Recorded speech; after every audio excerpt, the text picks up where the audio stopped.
Hello everyone, welcome to my channel course for Mike. तो आज अपने लीड कोड का 898 प्रॉब्लम करने वाले हैं। ठीक है, मीडियम मार्क्ड है। It's not very difficult, but कुछ चीज़ें इसमें है जो आपको जाननी चाहिए और उस पर ही बेस्ड है ये प्रॉब्लम मोस्टली।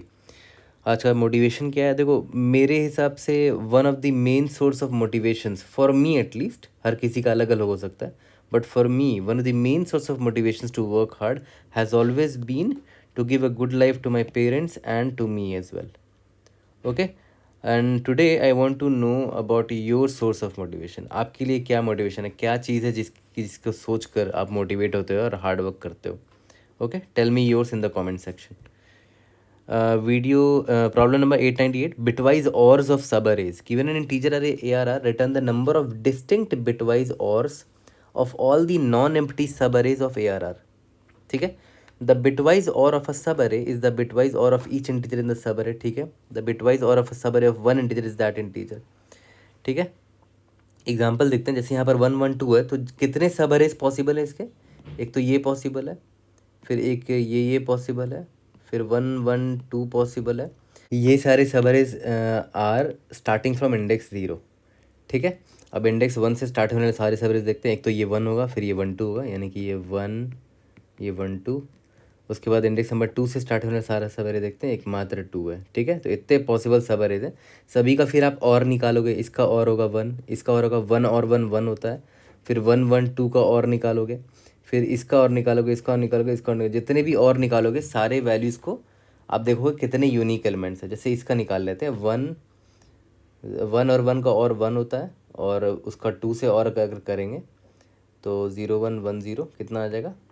3 आ जाएगा. तो इसका और 3 आ गया. ठीक है, इसका और 1 आ गया, इसका और 3 आ गया, इसका और 2 आ गया. तो टोटल कितने यूनिक एलिमेंट्स हैं? टोटल कितने और निकल कर आए? 1 1 3 1 3 2. इसमें यूनिक एलिमेंट कितने हैं? 1 है, 2 है और 3 है. आंसर मेरा 3 है. टोटल कितने यूनिक और निकल कर आए हैं, वही आपका आंसर होगा. ओके, ठीक है. तो देखा है तो थॉट प्रोसेस, अगर मैं सबसे पहला अप्रोच जो मेरे मन में आएगा और किसी के मन में आना भी चाहिए, वो है ब्रूट फोर्स. क्योंकि मैं आराम से सारे सब अरेज को निकाल सकता हूँ, है ना. सारे सब अरेज को मैं निकाल के ब्रूट फोर्स तरीके से, जैसे मान लेते मैं इंडेक्स आई एक यहाँ रखूँगा, एक इंडेक्स जे यहाँ रखूँगा.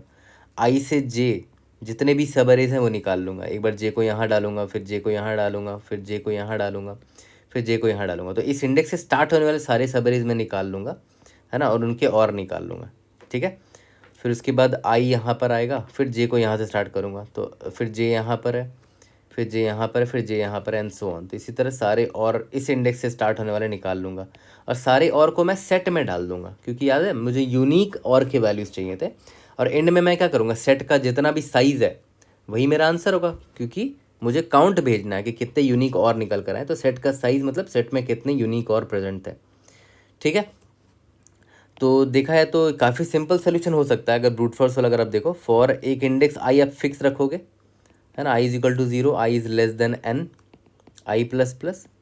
फिर आप एक फॉर लूप चलाओगे जो जे इंडेक्स के लिए होगा, जो सब अरे का दूसरा एंड होगा, j less than n, j plus plus, j is equal to, यहाँ आई से स्टार्ट होगा, सॉरी.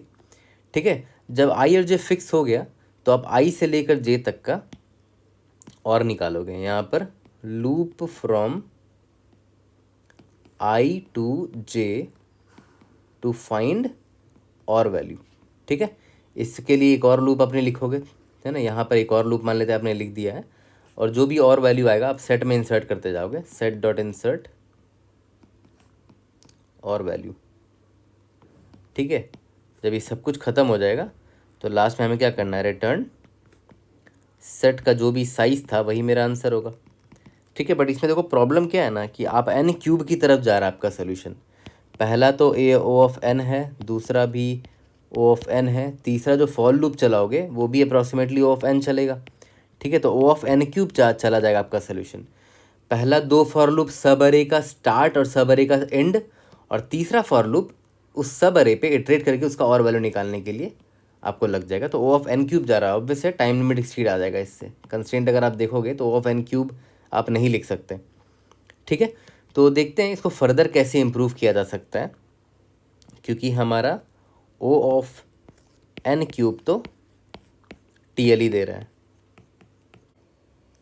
तो देखते हैं कैसे इसको इम्प्रूव कर सकते हैं थोड़ा सा। जैसे ये वाला एग्जांपल मैंने लिया, अगर आप नोटिस करो, मान के चलते हैं अभी आप यहाँ खड़े हो तो इस पॉइंट तक में कितने आपको और मिलेंगे। ऑब्वियसली ये एक ही एलिमेंट अभी आपने देखा है तो आपको एक ही और दिखा होगा, एक ही सब अरे है, इसका और वैल्यू क्या होगा, 1 होगा।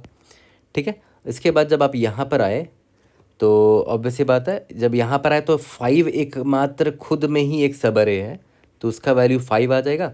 फिर 5 पे एंड होने वाला एक और ये सब अरे भी तो है 1,5, तो उसका भी और ऐसे निकालोगे 1 और 5, है ना। या तो और का सिंबल क्या होता है, और का सिंबल ये होता है ना, एक बार होता है, या तो चलो और ही लिख देते हैं। ठीक है, ओके। अब देखो ध्यान देना, जब आप 2 पर आए तो देखो ध्यान दो, जब 2 आए तो 2 खुद में एक सब अरे है। ठीक है, फिर 2 पर एंड होने वाला और क्या क्या सब अरे निकल सकता है, एक निकल सकता है 5 से स्टार्ट होके 2 पर एंड होगा, तो उस केस में और क्या निकल कर आएगा उस सब अरे का, 5 और 2, है ना। ये जो सब अरे है इसका और क्या निकल कर आएगा, 5 और 2 निकल कर आएगा। फिर एक और सब अरे मुझे ये दिख रहा है जो 2 पर एंड होगा, वो है ये 1 से स्टार्ट होता हुआ एक सब अरे 1 5 2। ठीक है, यानी कि 1 और 5 और 2। ठीक है, तो अगर आप नोटिस करो, आपको इधर एक ऑब्जर्वेशन हो चुका होगा कि जब भी कोई नया एलिमेंट ऐड होता है, जैसे मान लेते हैं अभी जस्ट 2 ऐड हुआ था, तो मैंने एक बताया क्या किया, मैंने देखा कि 5 पर एंड होने वाले कितने सब अरेज थे। 5 पर एंड होने वाला एक ये सब अरे था खुद 5 जिसका और वैल्यू 5 था। 5 पर एंड होने वाला एक और सब अरे था जिसका और वैल्यू 1 और 5 था। तो जब 2 एक नया एलिमेंट आया तो 2 खुद में तो एक सब अरे होगा ही, ये तो होगा ही होगा। ठीक है, उसके अलावा पता क्या करेंगे, प्रीवियस एलिमेंट यानी कि 2 के प्रीवियस क्या है 5 है, उस पर एंड होने वाला जो जो सब अरे था, एक तो 5 था तो 5 में बस ये 2 का और ले लो। ठीक है, और 5 पर एंड होने वाला एक और सब अरे था 1 और 5, उस पर हमने क्या किया, बस और 2 अपेंड कर दिया यहाँ पर, देखो बस और 2 एक्स्ट्रा यहाँ पर अपेंड कर दिया। ठीक है, सिमिलरली अब देखो ध्यान दो, अब जब नेक्स्ट एलिमेंट आएगा 3, तो ये बस क्या करेगा, ये बस अपने प्रीवियस एलिमेंट से पूछेगा कि तुम पर एंड होने वाले किन कौन कौन से और के वैल्यूज़ थे। तो 2 बोलेगा मुझ पर एंड होने वाला एक तो ये 2 खुद था। ठीक है, तो 2 था और उसमें बस और 3 डाल दो क्योंकि 3 अभी नया एलिमेंट आया है। फिर 2 बोलेगा मुझ पर एंड होने वाला एक और सब अरे था 5 और 2। ठीक है, 5 और 2, उसमें बस अब और 3 डाल दो एक्स्ट्रा जो अभी नया जस्ट नया एलिमेंट आया है। फिर 2 पर एंड होने वाला एक और ये भी तो था 1 और 5 और 2, उसमें बस एक और 3 और डाल दो। ठीक है, क्योंकि 3 अभी जस्ट एक नया एलिमेंट आया है तो इसको मैंने डाल दिया, ये और 3 एक्स्ट्रा यहाँ पर डाल दिया। बाकी देखो ना, ये प्रीवियस वाले तो हैं, ये 2 यहाँ से आया, ये 5 और 2 यहाँ से आया, ये 1 और 5 और 2 यहाँ से आया। ठीक है, और याद करो 3 एक एलिमेंट है तो 3 खुद में ही एक सब अरे है, तो 3 यहाँ ऐड करना मत भूलना। ठीक है, 3 ऐड होगा ही होगा। ओके, यहाँ तक क्लियर है। तो इससे हमारा काम थोड़ा सा आसान हो जाता है कि मैं क्या करूँगा, मैं हर एक इंडेक्स पर एंड होने वाले जितने भी यूनिक सब अरेज है उनको एक सेट में स्टोर कर लूँगा। जैसे ये 5 और 1 और 5 को एक सेट में स्टोर कर लिया। ठीक है, अब सेट में स्टोर कर लिया, फिर जब नेक्स्ट एलिमेंट आएगा तो उसको बस इस सेट से चेक करेंगे, है ना। पूरा सब अरे देखने की ज़रूरत नहीं है, बस इस सेट में देखेंगे जो जो और के वैल्यूज़ हैं उनमें बस और टू ऐड करते चले जाएंगे जो भी नया एलिमेंट है। मतलब मैं क्या बोल रहा हूँ कि for int i is equal to 0, i less than n, i plus plus. ठीक है, मान के चलते हैं मैंने मेरा प्रीवियस जो सेट था, एक सेट ले लेते हैं अनऑर्डर्ड सेट, इसका नाम प्रेव रख देते हैं, जो कि क्या स्टोर करेगा कि प्रीवियस एलिमेंट तक क्या क्या और का वैल्यूज़ था। जैसे ये स्टोर्ड है, ठीक है, ये प्रीवियस एलिमेंट तक और का वैल्यू है जो कि ये बंदा एक्सेस करेगा। जैसे मान लेते हैं अगर मैं 2 पर आया तो ये प्रीवियस एलिमेंट तक जो जो और वैल्यूज़ हैं वो इस प्रेव में स्टोर्ड है तो इसको एक्सेस कर लेगा, है ना, और उसमें बस अपने आप को और कर देगा और 2 और 2। जैसे यहाँ पर ये क्या करेगा, सिंपली जो प्रीवियस वाला सेट है वहाँ से सारे एलिमेंट को निकालेगा, इंट एक्स इन प्रीवियस। ठीक है, उनको निकाला और उनसे और ले लेगा, और जब उनसे और लेगा तो देखो नया सेट निकल कर आएगा। ये देखो एक नया सेट निकल कर आया है, इसमें 2 है, 5 और 2 है, 1 और 5 और 2 है। तो एक काम करते हैं, एक और सेट ले लेते हैं जिसमें करंट एलिमेंट पर जो जो और आया उसको स्टोर कर लेंगे हम लोग। एक और यहाँ पर सेट ले लेते हैं, इसका वैल्यू रख लेते हैं करंट, ठीक है। इसमें स्टोर कर लेंगे कि करंट एलिमेंट पे क्या क्या आया है। करंट डॉट इंसर्ट, जो मेरा करंट एलिमेंट है अरे ऑफ आई है, उसको बस मैं और कर दे रहा हूँ प्रीवियस में जो आया था वैल्यू और का, ठीक है। तो एक्स बस और कर दिया है ना, जो भी प्रीवियस वाले था उसमें बस अरे आई को और कर दिया है मैंने, ओके। और जो भी वैल्यू आएगा उसको रिजल्ट में ऐड करते रहेंगे, है ना। रिजल्ट डॉट इंसर्ट, रिजल्ट नाम का भी एक सेट ले लेंगे क्योंकि डुप्लीकेट वैल्यू आएगा ताकि हमें डुप्लीकेट ना मिल पाए। मतलब मैं क्या बोल रहा हूँ कि एक और सेट ले लेंगे जिसमें हम अपना रिजल्ट स्टोर कर लेंगे, ठीक है। रिजल्ट डॉट इंसर्ट, यहाँ पर ही वही चीज़ डाल देंगे अरे ऑफ आई और एक्स, ओके, ठीक है। अब जब बाहर निकलेंगे तो याद करो मैंने आपको एक और लाइन बताया था, मैंने आपको बोला था कि करंट एलिमेंट जो अरे आई है वो भी तो खुद में एक सब अरे है ना, ठीक है। तो उसको भी डालना मत भूलना। करंट डॉट इंसर्ट अरे ऑफ आई खुद में भी एक सब अरे है, तो उसका और क्या होगा, अरे ऑफ आई खुद होगा, है ना। और रिजल्ट में भी इंसर्ट करना मत भूलना। और सिंस मेरा रिजल्ट एक अनऑर्डर्ड सेट है तो उसमें सिर्फ यूनिक एलिमेंट्स ही रहेंगे, तो बस लास्ट में हमें अपने रिजल्ट का साइज़ भेजना होगा, ठीक है। अब देखो ध्यान दो, जब मैं नेक्स्ट एलिमेंट पर जाऊंगा तो उसके लिए जो करंट वाला है वो प्रीवियस बन जाएगा, तो मैं प्रीवियस को अपडेट कर दूंगा करंट से, है ना। क्योंकि जब नेक्स्ट एलिमेंट आएगा, जब नेक्स्ट एलिमेंट आए, मान लेते हैं अब मैं 3 पर आया, तो इसके लिए प्रीवियस कौन होगा, जस्ट प्रीवियस वाले, ये वाले का जो सेट नया सेट बना था वो हो जाएगा। तो इसलिए मैंने प्रीवियस को अब करंट बना दिया नेक्स्ट एलिमेंट के लिए, ठीक है।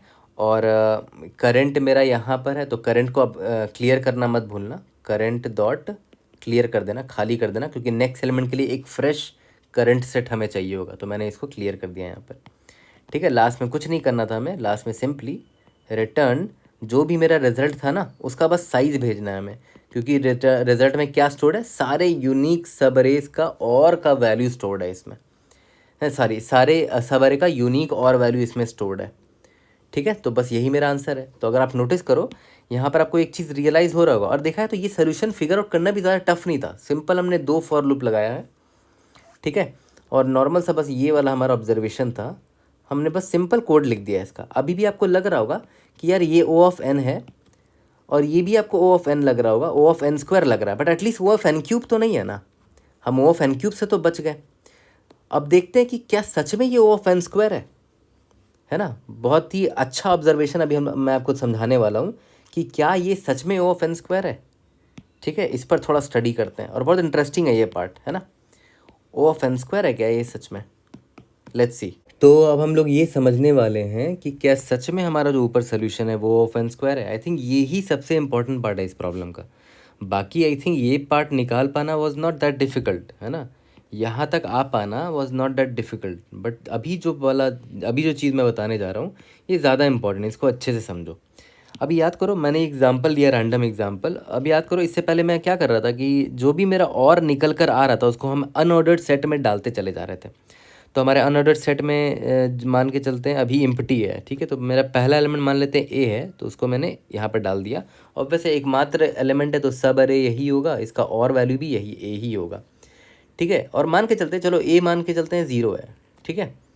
तो इसका अगर 0 का बाइनरी लिखोगे तो देखो कुछ ऐसा आएगा, ठीक है। इसका और वैल्यू यही आया क्योंकि एकमात्र एलिमेंट है, तो इसका और भी यही आएगा, ओके। टोटल कितने बिट्स होते हैं, 32 बिट्स होते हैं ना। तो 0 0 मान लेते 32 बिट मैंने लिख दिया है।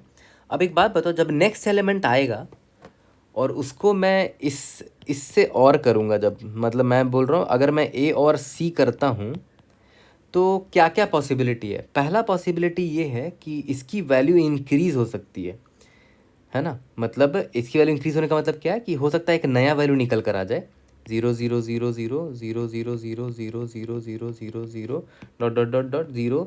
मान लेते हैं यहाँ पर एक 1 आ गया, मतलब इसका डेसिमल वैल्यू 1 होगा। मैं बस बाइनरी में लिख के आपको दिखा रहा हूँ, तो हो सकता है यहाँ पर 1 आ जाए, तो एक नया वैल्यू निकल कर आएगा। और अगर एक नया वैल्यू निकल कर आया तो ठीक है, सेट में मतलब एक सेट में एक यूनिक एलिमेंट आ जाएगा, ए और सी एक यूनिक एलिमेंट आ जाएगा, ठीक है। और अगर नया वैल्यू नहीं आता है, ठीक है, अगर नया वैल्यू नहीं आता है तो ए का ए ही रह जाएगा वैल्यू, मतलब अगर ये भी ज़ीरो होता तो ज़ीरो का ज़ीरो ही रह जाएगा। ठीक है, यहाँ तक क्लियर है? मतलब सेम एलिमेंट का मतलब एक्स और एक्स क्या होता है, एक्स ही तो होता है। तो यहाँ पे मैंने बस वही किया है कि जब ए का मैंने सी से और किया तो या तो वैल्यू थोड़ा बड़ा आ सकता है, जब बड़ा आएगा तो इसका मतलब यहाँ पर कहीं वन सेट हो गया होगा या कहीं और वन सेट हो गया हो सकता है, यहाँ और यहाँ इन तीन जगह वन वन सेट हो गया, तो एक ऑब्वियस एक नया वैल्यू निकल कर आएगा ए और सी। तो एक यूनिक न्यू वैल्यू आ गया और उसको मैंने सेट में डाल दिया। ठीक है, अब इसके बाद देखो, तो वर्स्ट केस में मैं क्या बोल रहा हूँ ना, वर्स्ट केस में हो सकता है कि ये अब, अच्छा एक बात बताओ, जब आगे आप फर्दर और ए और सी में और भी एलिमेंट को और करोगे, मान लेते हैं आपने डी को और किया, तो ये इम्पॉसिबल है कि कोई ऑलरेडी एग्जिस्टिंग सेट बिट वापस से ज़ीरो हो जाए। नहीं, ऐसा पॉसिबल ही नहीं है, क्योंकि आप और ऑपरेशन कर रहे हो। और ऑपरेशन में कभी भी ऑलरेडी एग्जिस्टिंग सेट बिट वापस से अनसेट नहीं हो सकता। मैं लिख दे रहा हूँ, इन और a set bit can never be unset। ठीक है, क्योंकि ऑब्वियस सी बात है, 0 0 0 1 इसको अगर और करोगे तो देखो क्या होगा। मान लेते हैं ये 0 1 था आपका, इसको आप 1 0 या किसी से और अगर करोगे तो 1 और 1 आ जाएगा। तो देखो ये जो सेट था ऑलरेडी सेट है, अभी भी अनसेट नहीं किया जा सकता किसी भी सेट बिट को। ठीक है, किसी भी सेट बिट को अनसेट नहीं किया जा सकता। पता है इससे क्या इंपॉर्टेंट ऑब्जर्वेशन मिलता है? It means we will always get a value which is greater than और इक्वल टू करेंट वैल्यू। कभी भी छोटा वैल्यू मिल ही नहीं सकता, है ना। जैसे मान लेते हैं यहाँ पर 0 था स्टार्टिंग में, तो नेक्स्ट वैल्यू हो सकता है 0 हो या तो 0 से बड़ा होगा, 0 से छोटा कभी नहीं हो सकता। मान लेते हैं ये वैल्यू को देखो ध्यान से। ठीक है, तो मैंने अभी आपको जस्ट सिखाया कि कोई भी सेट बिट है, मान लेते हैं ये सेट है, ये भी सेट है, ये भी सेट है, तो ये अनसेट अब कभी ज़िंदगी में नहीं हो सकता, क्योंकि आप इसको किसी से भी और ऑपरेशन में लगा दो, ये 1 बिट कभी 0 बनेगा ही नहीं। ठीक है, तो ज़्यादा से ज़्यादा क्या होगा कि आप जब नेक्स्ट एलिमेंट के साथ जब आप और करोगे उसको, मान लेते हैं आपने डी के साथ उसको और किया, तो हो सकता है एकदम सेम आपको वैल्यू मिल जाए 1 0 0 0 डॉट डॉट डॉट 0 1, या फिर कहीं एक और जगह बिट सेट हो जाए। मान लेते हैं एक और यहाँ पर बिट सेट हो गया, एक एक्स्ट्रा बिट सेट हो गया, तो बड़ा वैल्यू है ये, ऑब्वियस है, छोटा वैल्यू नहीं है ना। हमेशा जो नया वैल्यू निकल कर आएगा it will always be greater than और equal to the current value, कभी छोटा नहीं हो सकता वो। ठीक है, और अगर वो इक्वल हुआ तब तो सेट में कोई एक्स्ट्रा एलिमेंट नहीं आएगा, क्योंकि सेट में हमेशा यूनिक एलिमेंट होता है। और अगर वो इक्वल नहीं हुआ मतलब वो बड़ा एलिमेंट होगा उससे, तो वो सेट में हम लोग डाल देंगे। ठीक है, तो वर्स्ट केस में क्या होगा, जो जो मेरा बिट सेट हो रहा है ना एक एक करके, वर्स्ट केस में क्या होगा कि एक एक करके सारे बिट सेट हो रहे होंगे। नेक्स्ट टाइम मान लेते मुझे और का वैल्यू ये मिला, उसके बाद जब मैं और करने गया तो मुझे मान लेते हैं नेक्स्ट टाइम एक नया और का वैल्यू ये मिला 0 0 0 0 0 0 0 0 0 डॉट डॉट डॉट, एक और बिट सेट हो गया। नेक्स्ट टाइम क्या हुआ, फिर एक और बिट सेट हो गया, मान लेते हैं 0 0 0 0 0 0 0 0, यहाँ 1 सेट हो गया 1 1, एक एक करके मान लेते हैं बिट सेट हो रहा है। वर्स्ट के सिनारियो ले रहा हूँ कि मेरी किस्मत ख़राब थी कि मेरा जितने भी बिट्स हैं वो एक एक करके सेट हो रहे थे। ठीक है, तो एक एक करके सेट होंगे तो हर बार नया नया वैल्यू मुझे मिलता चला जाएगा हर बार। ठीक है, फिर से मैं रिपीट कर रहा हूँ, हो सकता है बहुत लोग कन्फ्यूज़ हो रहे होंगे। मैं बोल रहा हूँ कि मान लेते हैं स्टार्टिंग में मेरी वैल्यू 0 थी और की वैल्यू। ठीक है, तो इसका बाइनरी मैंने लिख दिया। अब जब मैंने नेक्स्ट एलिमेंट से इसको और किया तो हो सकता है सिर्फ एक बिट सेट हुआ होगा, मेरा किस्मत ख़राब था कि सिर्फ एक ही बिट सेट हो पाया, तो एक नया वैल्यू मुझे मिला, तो मेरे सेट में अब 0 भी है और 1 भी है। ठीक है, अब मान के चलते हैं मैंने एक और वैल्यू से और किया, तो हो सकता है और करने पर सेम वैल्यू आ गया। मान के चलते हैं अगर सेम वैल्यू आता है तो देखो मेरे पास ऑलरेडी ये 1 जो है ना, ये 1 ही तो है, ये मेरे सेट में ऑलरेडी है, तो कोई सेट में मेरे कोई चेंज नहीं आएगा। ठीक है, अगर मेरी किस्मत अच्छी रही तो हो सकता है वैल्यू थोड़ा बड़ा आ जाए, तो बड़ा आने का मतलब क्या है कि हो सकता है कोई एक और बिट सेट हो गया हो, मान लेते हैं ये सेट हो गया था, तो ये ऑब्वियस है नया वैल्यू, देखो प्रीवियस के बराबर नहीं है, तो इसका मान लेते हैं इसका वैल्यू कितना होगा, मान लेते हैं इसका वैल्यू कुछ x था, तो ये नया वैल्यू है, तो मेरे सेट में देखो नया वैल्यू आ चुका है अब। ठीक है, और मेरी किस्मत अगर बहुत अच्छी रही तो मैं एक ऐसे एलिमेंट से और कर दूंगा जिसकी वजह से सारे बिट सेट हो चुके होंगे। ठीक है, जिसकी वजह से सारे बिट सेट हो चुके होंगे। और अगर ये सारे बिट सेट हो गए तो इसको आप किसी से भी और कर लो, यही वैल्यू आएगा हमेशा। मतलब अगर सारा बिट सेट हो चुका है, इसको किसी से भी और कर लो, 0 1 0 1 किसी से भी और कर लो, सारा बिट अगर सेट है इसमें तो सारा बिट सेट ही आएगा आंसर में, है ना। तो मान लेते हैं इसकी वैल्यू अगर z है तो अब ज़िंदगी भर z ही आता रहेगा, आप किसी से भी और करते चले जाओ तो आपके सेट में और कोई एक्स्ट्रा एलिमेंट नहीं आएगा अब, है ना। आपके सेट में z ही आता रहेगा, क्योंकि देखो अगर आपका सारा बिट सेट हो गया, मैं एकदम बेस्ट केस सिनेरियो लेके बोल रहा हूँ कि अगर आपका सारा बिट सेट हो जाता है तो इसके बाद आप किसी से भी और ले लो, 0 0 1 एनीथिंग एनीथिंग, तो जो रिज़ल्ट आएगा, ये जो रिज़ल्ट आएगा वो हमेशा सारा बिट सेट ही आएगा। क्योंकि देखो यहाँ पर सारा बिट सेट हो गया था और ऑपरेशन में कोई भी बिट अनसेट नहीं हो सकता दोबारा। तो अगर ये लोग सेट हो गया तो ज़िंदगी भर सेट ही रहेगा। तो देखो 32 का 32 बिट सारे के सारे अगर सेट हो गए, मेरा किस्मत अगर अच्छा हुआ, और इसका डेसिमल वैल्यू अगर z है तो मैंने सेट में z डाल दिया होगा, ठीक है। अब इसको आप किसी से भी और लेते रहो लेते रहो लेते रहो, कभी भी सारे जो भी रिजल्ट आएगा सबका बिट सेट ही होगा, है ना। तो z ही आता रहेगा। तो अपने सेट में आप z ऐड करते जाओगे तो z एक ही बार ऐड होगा अपने सेट में, तो सेट का साइज़ कभी इंक्रीज़ नहीं होगा। तो ये हो गया बेस्ट केस सिनारियो कि भाई आपको एक बार में ही सारे बिट सेट हो गए, आपकी किस्मत अच्छी थी। और वर्स्ट केस सिनारियो क्या होगा कि आपका जो 32 बिट था उसमें एक एक करके सारे बिट सेट हो रहे हैं। तो अभी मान लेते हैं आपके सेट में 0 आया इसकी वजह से, फिर मान लेते हैं नेक्स्ट टाइम जब आपने और लिया तो 1 आया, तो अभी आपके सेट में 0 और 1 है। मान लेते हैं नेक्स्ट टाइम जब आपने और लिया तो हो सकता है 0 1 आया, है ना। क्योंकि देखो ये बिट अगर सेट हो गया है तो ये अनसेट नहीं हो सकता, तो ये तो 1 आएगा ही आएगा, किसी से भी आप और ऑपरेशन लगा दो। अब मान के चलते मेरी किस्मत अच्छी थी, यहाँ पर एक और 1 आ गया तो इसकी वजह से एक नया वैल्यू आ गया, तो मेरे सेट में अब क्या आ जाएगा, 0 1 तो था ही, अभी 2 आ गया मान के चलते हैं, तो एक और नया वैल्यू आ गया, ठीक है। अब नेक्स्ट टाइम क्या होगा, मेरी किस्मत अच्छी रही तो नेक्स्ट टाइम किसी वैल्यू से जब मैं और ऑपरेशन लगाऊंगा तो हो सकता है उसकी वजह से एक और बिट सेट हो जाए। तो जो ऑलरेडी सेट हैं वो तो अब अनसेट हो नहीं सकते हैं। तो याद करो ये 1 और 1 सेट हो गया था, तो अब ये 1 और 1 हर ज़िंदगी भर रहेंगे, कभी भी अनसेट नहीं हो सकता और ऑपरेशन में। किस्मत अच्छी थी कि मुझे एक और बिट यहाँ पर सेट मिल गया, तो इसकी वजह से अब क्या वैल्यू आ गया, 7 आ गया। तो अब मेरा सेट में क्या क्या वैल्यू है, 0 है, 1 है, 2 है, 7 है। अब मेरे देखो यहाँ पर इसमें टोटल 7 वैल्यूज़ निकल, सॉरी ये टोटल इतने चार यूनिक और के वैल्यूज़ निकल कर आ गए हैं, ठीक है। तो याद करो यहाँ पर टोटल कितने बिट्स होते थे, 32 बिट्स होते थे। हर बार एक एक बिट सेट हो रहा है। वर्स के सिनेरियो में मैं बोल रहा हूँ, वर्स के सिनेरियो ये है कि हर बार सिर्फ एक ही बिट सेट हो पा रहा है और करने पर, जिससे भी आप और कर रहे हो तो बस एक बिट एक बिट एक बिट करके सेट हो पा रहा है। तो इसका मतलब क्या है, 32 टाइम्स आप करोगे और 32 यूनिक वैल्यूज़ आपको निकल कर आएंगे। आपके सेट में ज़्यादा से ज़्यादा 32 यूनिक वैल्यूज़ आएंगे, इससे ज़्यादा यूनिक वैल्यूज़ नहीं आ सकता एट मैक्स, ठीक है। तो ये काफ़ी इंपॉर्टेंट ऑब्जर्वेशन था और इधर से ही मुझे समझ में आ गया कि ओ ऑफ एन स्क्वायर नहीं है सोल्यूशन। हमारे सेट का मैक्सिमम वैल्यू जो बनेगा ना, ये जो हमारा सेट होगा प्रीवियस, इसका मैक्सिमम वैल्यू जो होगा, मैक्स साइज जो होगा इसका 32 ही होगा, ठीक है। 32 से ज़्यादा हो ही नहीं सकता और उसका एक्सप्लेनेशन मैंने आपको यहाँ पर दिखाया, ठीक है। तो आप वर्स केस टाइम कॉम्प्लेक्सिटी बोल सकते हो कि हमारे कोड का ओ ऑफ एन टाइम्स 32 हो सकता है। वर्स केस सिनेरियो बोल रहा हूँ, है ना। ये जो हमारा कोड हमने लिखा एन, तो ये होगा बाहर वाला फॉर लूप, और ये ओ ऑफ एन ना होके मैक्सिमम ओ ऑफ 32 होगा। मैक्सिमम साइज 32 हो सकता है इसका, ठीक है। तो इसीलिए इसको आप ओ ऑफ एन टाइम 32 है, जिसको आप अप्रोक्सीमेट करके ओ ऑफ एन बोल सकते हो, क्योंकि 32 इज़ अ कॉन्स्टेंट, उसको रिमूव कर दिया मैंने, ठीक है।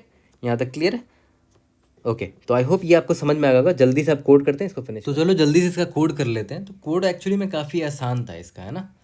बस प्रॉब्लम ये था कि हमें समझना था कि एन स्क्वायर नहीं है एक्चुअली में इसका टाइम कॉम्प्लेक्सिटी। तो 3 अनऑर्डर्ड सेट लिया था हमने, प्रीवियस, करंट और एक रिजल्ट ले लिया था, ठीक है। For int I is equal to 0, I is less than ARR dot size I plus plus. इसके बाद मैंने क्या बोला था कि प्रीवियस में जितने भी और निकल रखे हैं, int const int and x from previous से निकाल लिया, और अपने करंट में ऐड कर लेंगे, करंट डॉट इंसर्ट प्रीवियस में एक्स आया है और अभी बस अरे आई से इसको और कर दो, ठीक है। करंट में इंसर्ट करना है और जो मेरा रिज़ल्ट है उसमें भी इंसर्ट कर देंगे, इंसर्ट एक्स और ARR ऑफ आई। ठीक है, यहाँ पर इंसर्ट का स्पेलिंग ओके। और याद करो मैंने आपको एक और चीज़ बताई थी कि जो मेरा करंट एलिमेंट अरे आई है वो भी तो खुद में एक सब अरे है ना, तो उसका और क्या होगा, वो खुद एलिमेंट होगा, है ना, तो उसके लिए अरे आई को भी इंसर्ट कर देंगे। ओके, अब जब नेक्स्ट एलिमेंट के पास जाऊंगा तो उसके लिए प्रीवियस कौन होगा, ये करंट होगा, तो प्रीवियस इक्वल टू करंट कर दिया, और करंट को क्लियर करना मत भूलना नेक्स्ट इटरेशन के लिए। लास्ट में रिटर्न रिजल्ट डॉट साइज कर देंगे। एक बार सबमिट करके देखते हैं, we should be able to pass all the test cases. Result dot क्या गड़बड़ है, अच्छा साइज का स्पेलिंग गलत है, माय बैड। कोई भी डाउट होता है raise in the comment section, I try to help you out. Let's see you in the next video, thank you.